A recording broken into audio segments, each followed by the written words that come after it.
Paulo Shri Ramchandra कृपालु भजु मन हरण भव भय दारुण भजु दीन बंधु दिनेश दानव दैत्य वंश निकंदनम रघुनंद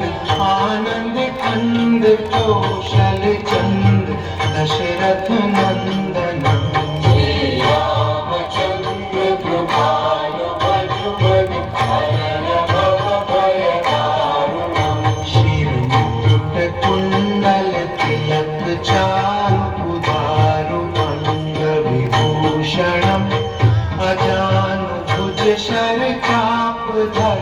संग्राम जित कर दूषणम श्री रामचंद्र कृपालु भजु मन हरण भव भय दारुणम इति वदति तुलसीदास शंकर शेष मुनि मनरंजनम मम हृदय कंज निवास कुरु कामादि कल दल गंजनम श्री रामचंद्र कृपालु भजु मन हरण भव भय दारुणम मनु जाहि राजेउ मिलहि सोबरु सहज सुंदर